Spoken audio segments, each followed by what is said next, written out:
Hi everyone, welcome to Miss Adams Teaches Poetry. This video is also on Benjamin Zephaniah, his poem No Problem, and we will be looking at 5 key moments of the poem which I'm going to analyse fully for you in terms of language and structure. There is another video available for you on context and form, so do have a little look out for that. But for now, grab your flashcards and let's get revising. Okay, so we'll start with the title, which is of course No Problem. And the first thing to consider is that the way that this introduces the refrain that's going to be used all the way through the poem, that I am not a problem. But the title itself suggests a kind of sense of resilience, like he's saying, hey, look, I've got no problem, like I am okay, as well as the message of the poem that actually it's other people that have the problem. Because of race and identity and such. So that refrain is established in that first line. It's blunt, it's declarative, I am not the problem. And then what you'll also notice is that we're using phonetic spellings to create accent. So it's a kind of real sort of celebration of identity here, which is why this poem goes really, really well with like half caste and also the class game. I'm not a problem, but I bear the brunt. Note the plosive alliteration there with all of those B's, the but bear the brunt. And again, it's very, very forceful in tone. And that is appropriate because of this noun, brunt, the hardship, the issue, the struggle, the pain, the suffering. That's what he is bearing because of racial discrimination.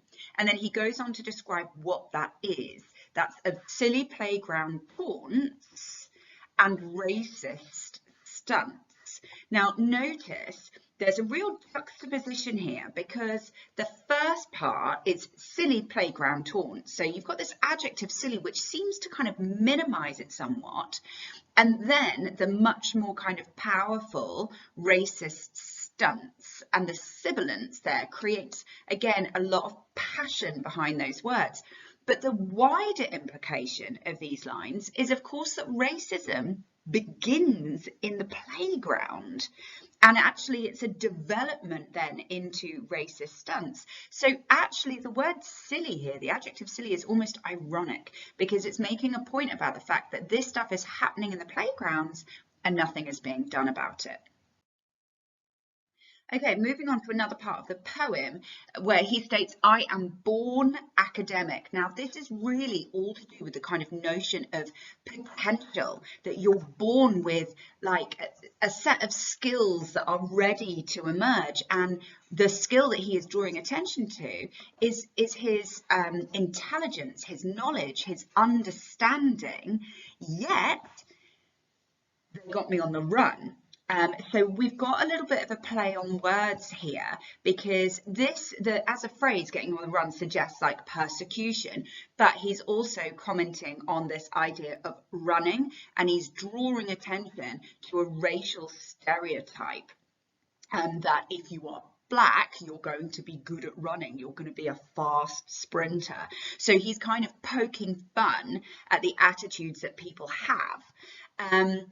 But notice again, although it's poking fun, there is some power in the language choices. So you've got the adverb now, which really kind of highlights the frustration about having been born academic, so lots of potential and power of intelligence, yet in this current moment, when he's writing this in 1996, he's being perceived in this different way.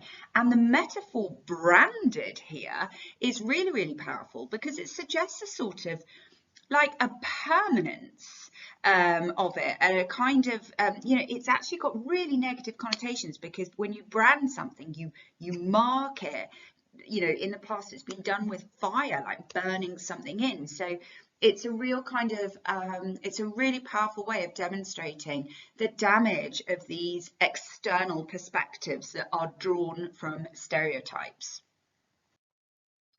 This notion of drawing on stereotypes is again created in these 2 lines that I can teach you of Timbuktu, I can do modern dance.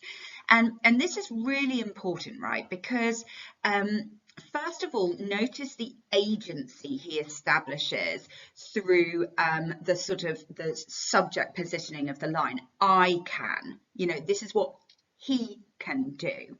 I can teach you of Timbuktu. Now, Timbuktu, this is a really interesting allusion to kind of make, because Timbuktu is in Africa, and it's got worlds of history, but it's also a kind of a center of education, knowledge and understanding. There are so many documents from the past that have been founded in this region. Yet Western attitudes, okay, there's a phrase, you know, from here to Timbuktu, and it's used really kind of casually as in meaning like absolute middle of nowhere, and it kind of draws upon the idea of like mystery and, you know, mystery of the other. And he's actually like, no, if you just listen, I can tell you the reality, the truth of what Timbuktu is all about. And again, it centers him as an authority, someone with intelligence and knowledge, which is then backed up in this anaphora.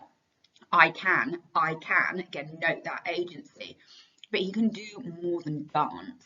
Okay, so you've got the impact of the adverb there saying more. And again, we're drawing upon another racial stereotype about dancing in the same way that athleticism was used. Okay, now this is getting towards the end of the poem. This is the way that the second stanza begins, and you'll notice there's quite a shift in tone here, because it focuses on the reality of this kind of struggling. These conditions may affect me as I get older. So that modal verb may is suggesting the possibility, like he may feel now that he can brush it off, that it's resilient, that he is resilient, but actually he's saying this stuff is hard, you know, and it might have an adverse effect on me. Yet he backs this up with his assurance that he has no chips on his shoulder.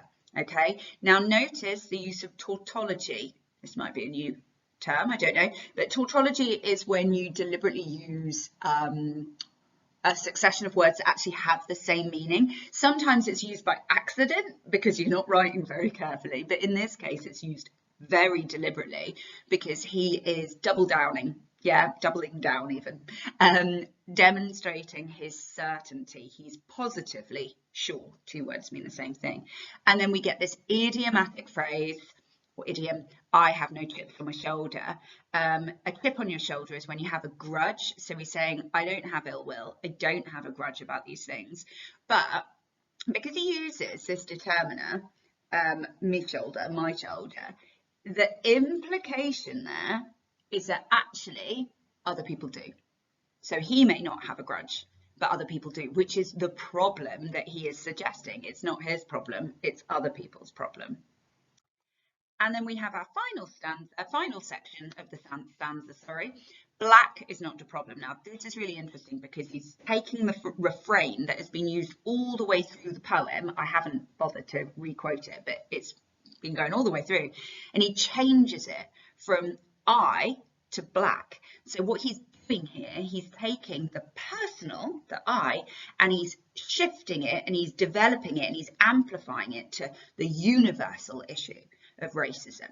Okay, then we've got this metaphor, maybe we call it a dead metaphor, but mother country. Okay, so mother country basically means Britain, and it's a term that is used by places in the world that have been colonized by Britain. They refer back, and obviously Jamaica was as well. So people from Jamaica would potentially refer to England as the mother country. But here we've got this powerful command through an imperative: get it right.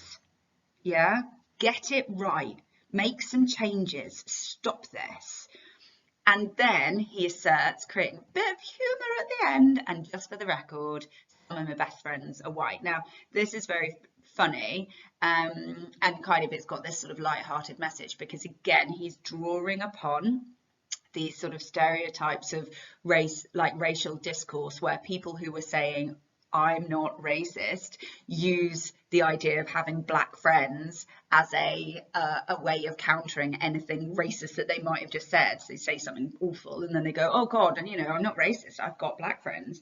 And so he is kind of inverting that to say, look, you know, this isn't me having a problem, I've got white friends. So it ends with quite a sort of humorous tone. I mean, the majority of the poem does have this kind of humorous tone, but in order to deliver a very important and very powerful message.